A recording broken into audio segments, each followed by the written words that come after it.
Ano nga ba naging kwento ko about Elise Empire?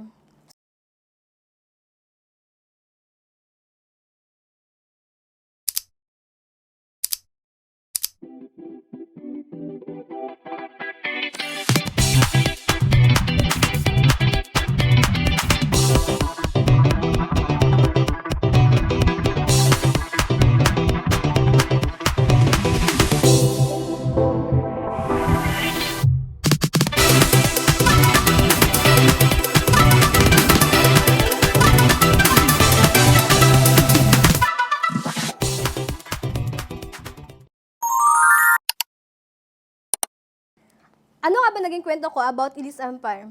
So by the way, I'm Aika Mibagon Tabangay, isa po akong college student from Palawan. So right now, ibabahagi ko sa inyo ano nga ba yung naging kwento ko after ko mag-join sa Elise Empire. So pandemic the time, na-meet ko po itong opportunity online. And isa po akong estudyante na, of course, ginagawa ang online class. And nagpa-Facebook ako the time, tapos nakita ko itong opportunity na to online. So wala po akong idea. And naglakas loob ako mag-inquire. Ano nga ba yung meron sa community na to na ang daming results, ang daming nagkaka-income, and of course, ang daming nabagong buhay.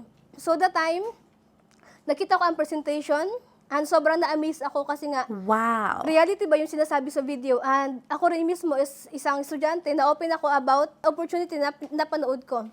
Sobrang grateful ako with that video na, of course, na-open ako, na sobrang ganda pala ng business na gagawin ko. And isa po akong estudyante na wala po akong pang-join sa community, wala pang start sa business ba. Pero syempre, eagerness ako na matutunan ng business, maging part ng community. Kaya sobrang grateful ako sa desisyon na ginawa ko na sumubok. And first time ko rin po na sumubok sa ganitong opportunity. Dito ko rin nakita sa community, this empire, ang totoong meaning ng sinasabing networking.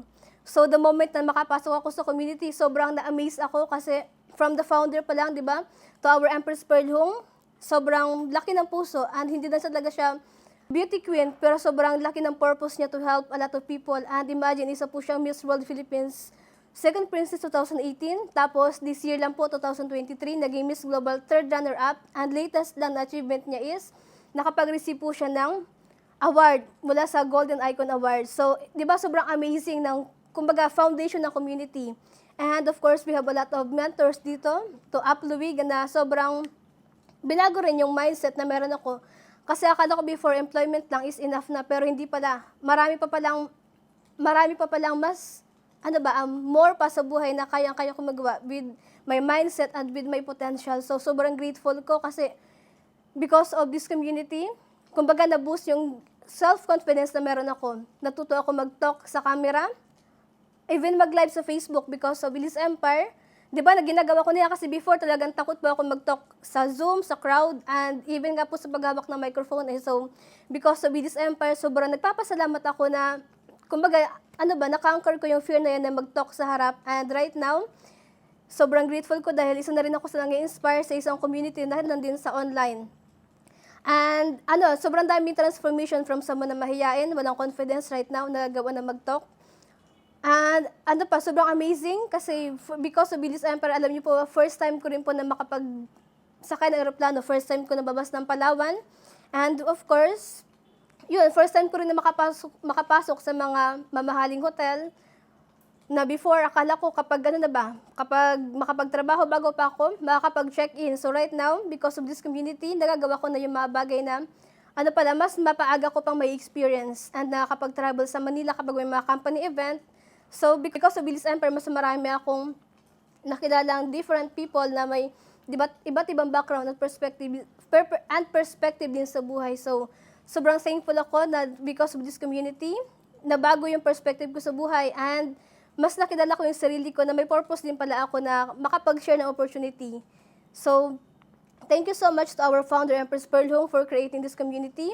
To Upluwi, to our Dream Squad, na sobrang daming system na in-innovate para mas mapagaling pa yung mga leaders at ang buong empire na mas gumaling pa. Sobrang thankful ko sa Elise Empire na naging part ako ng community and one of the best decision na ginawa ko is sumubok ako sa isang opportunity na once ko palang nakita, once ko palang na-meet through online. Kaya sobrang thankful ko with that decision na ginawa ko and I know na ikaw na makakapanood ng video na to, best decision din na maging part ka ng community. And I can say na this is the best decision and legit na company Iba Empowered Consumerism or Alliance in Motion Global. And of course, we are the community na under ng company na to. So, Elise Empire na sobrang nagtatransform pa ng different background na of course, makuha rin yung mga pangarap. We can't wait, of course, na ikaw naman yung maging part ng community. And excited kami na ikaw naman, kwento mo naman yung marinig namin sa community. So, again, this I Kami Bagata Bangay, isang college student. Thank you for watching and subscribe on my YouTube channel.